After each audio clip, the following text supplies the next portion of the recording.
My name is Michael. My parents ran a beloved sandwich shop that was adored by people of all ages. I love the sandwiches here. I end up buying them every time I'm in town for a business trip. Eating these sandwiches just feels comforting. The sandwiches my parents made had a unique taste that blended nostalgia with simplicity, and it brought smiles to all our customers' faces. All right, that'll be $2.50. Working hard as usual, kiddo, good for you. After returning from school, I would stand in front of the store to help out, and I was just as beloved by our customers as the shop was. And I too loved the customers who adored my parents' sandwiches. Thanks to the many repeat customers, I still remember quite a few of them to this day. Customers who came from the next town over, those who came walking with canes, and those who cheerfully said, "These sandwiches are my reward for a hard day's work." I particularly remember a customer who told me, "It's a treat for me." She was a very beautiful person. She must have been on her way home from work. She would come by almost every evening and buy a sandwich. What's wrong? It's $2.50. I would sometimes get lost in the beauty of her smile, backlit by the setting sun, as I handed over the sandwich. I didn't help out at the shop during middle school because I was busy with club activities, but my classmates would often come by to buy sandwiches. "My mom's a huge fan of your sandwiches." "Is that so? Well, buy a lot then."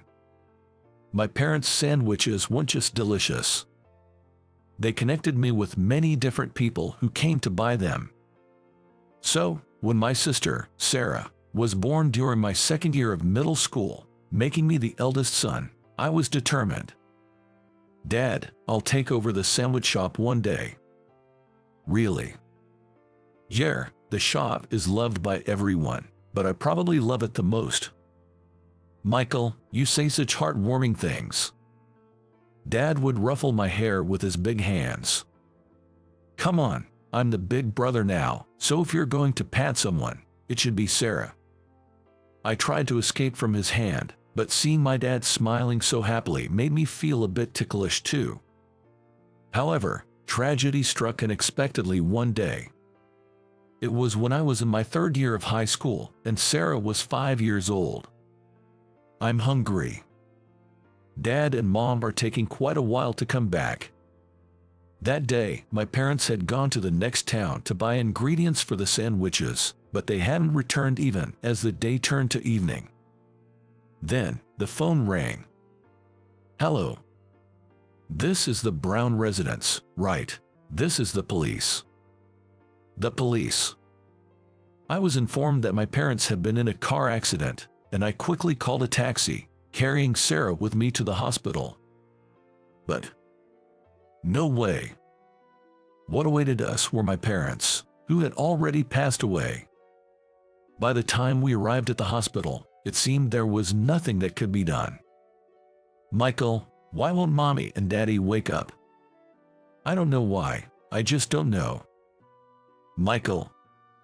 The days that followed are still a blur to me. With the help of relatives who rushed over from afar, I managed to hold my parents' funeral and complete all the necessary procedures. But none of it felt real. It was all like a bad dream. It was all so sudden. However, I was forced to confront the reality that my parents were gone when an incident made me acutely aware of it. One day, when Sarah said she was hungry, I made her a sandwich. But after taking a bite, Sarah started to cry. "Your sandwich isn't tasty. It's different from Mom and Dad's." Hearing this, she began to shed tears.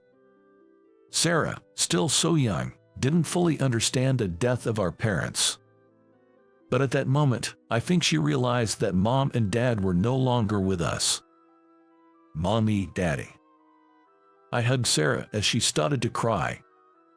And that's when I resolved to protect my 5-year-old sister, no matter what.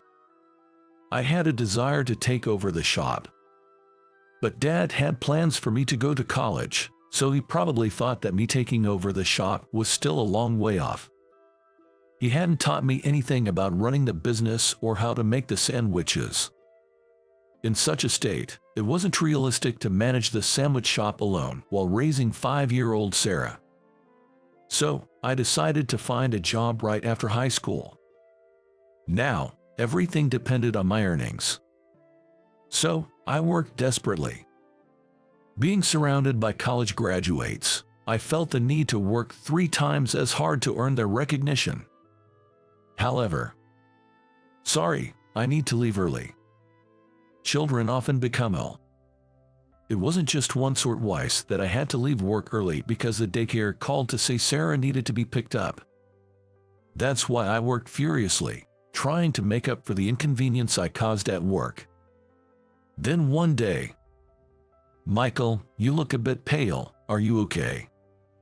My boss, Karen, approached me with concern. Karen is a powerhouse career woman, whose work ethic rivals that of her male counterparts. Not only is she highly competent at her job, but she is also very beautiful, making her popular among colleagues, regardless of gender. However, I've never seen Karen smile. Honestly, I was slightly uncomfortable around her. Moreover, showing weakness to a superior, and potentially getting less work as a result, was the last thing I needed. So, I put on a brave face. "I'm fine, I'm in great shape." But Karen's concern was justified.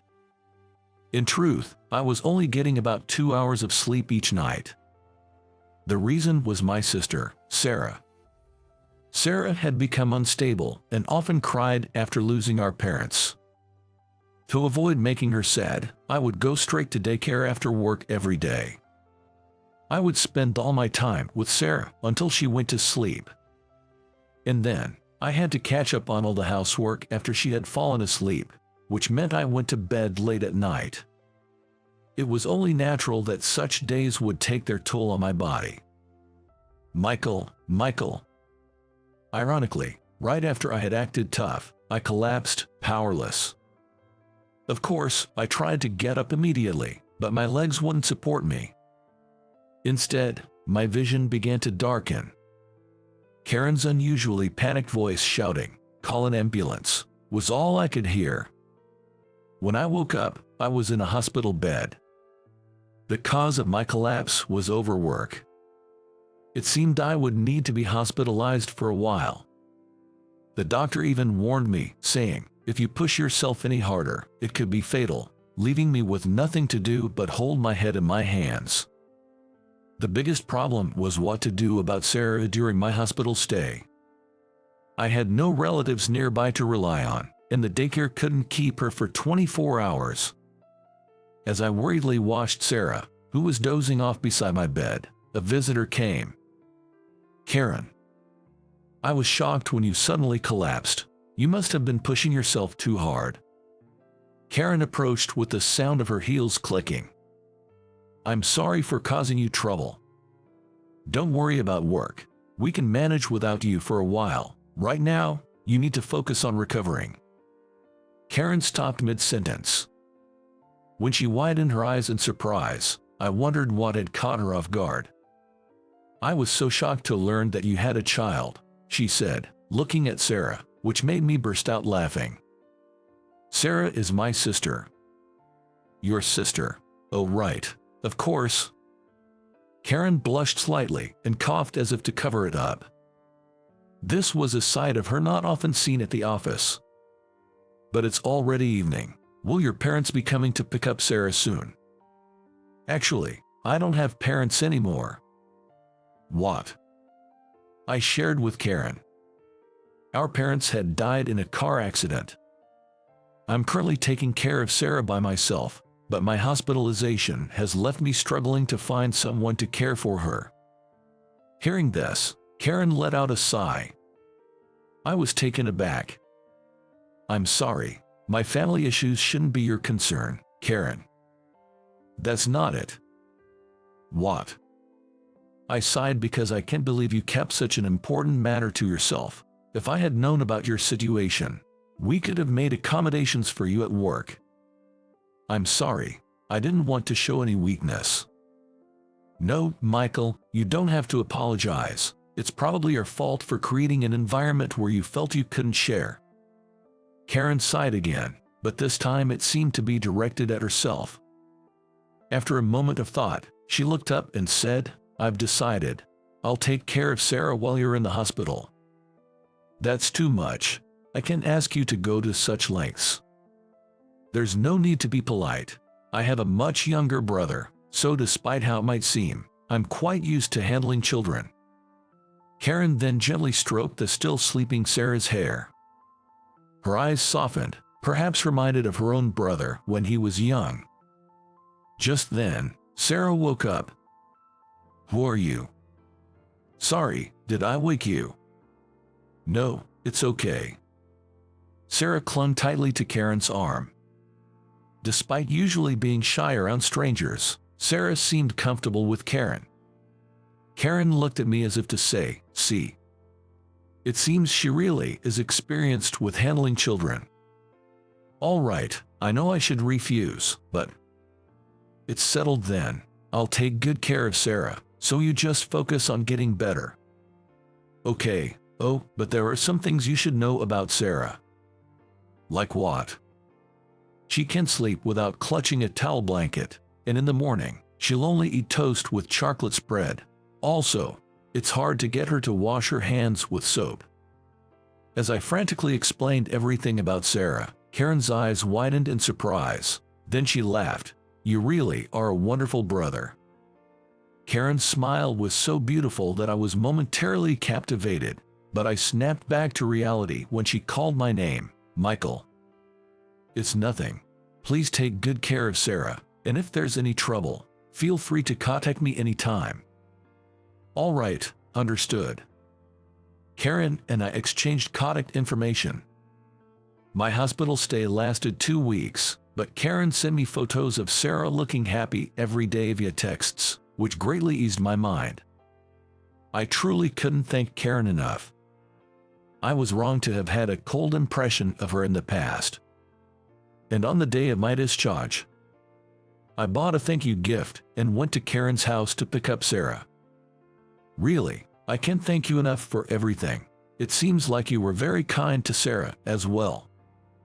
"Haha, it's all good. I had a wonderful 2 weeks myself. Come on in, I was just making sandwiches for Sarah." "Sandwiches?" When I entered, Sarah was happily eating a sandwich at the table. "What's going on here?" After what happened with her mom and dad, Sarah used to hate even the sight of sandwiches. Karen's sandwiches are so delicious. They taste just like mom and dad's. "Really?" Surprised, Karen offered me a sandwich. "Would you like to try one, Michael?" "Yes, please." Karen's sandwich. When I took a bite, I was as shocked as if I had been struck by lightning.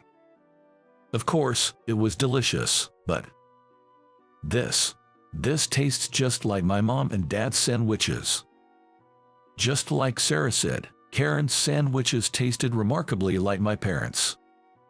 It couldn't have been just a coincidence. My mom and dad spent years of trial and error perfecting that sandwich. Karen said to me, surprised, "Actually, I was a regular at your parents' sandwich shop." "What?" "As a reward for working hard, I almost went there every day." Karen laughed. Just then, the setting sun shone through the window behind her. "Ah!" I couldn't help but exclaim. The beautiful person who used to come by every evening after work to buy sandwiches. That beauty, smiling against the backdrop of the setting sun, was indeed Karen. I was truly saved by her parents' sandwiches. She began to share. Moving to the city for work from the countryside was tough, especially being looked down upon by male colleagues. Even when she proved them wrong with her results, she faced harassment for being a woman. And as she continued to strive, there came a point where she could no longer smile genuinely at work.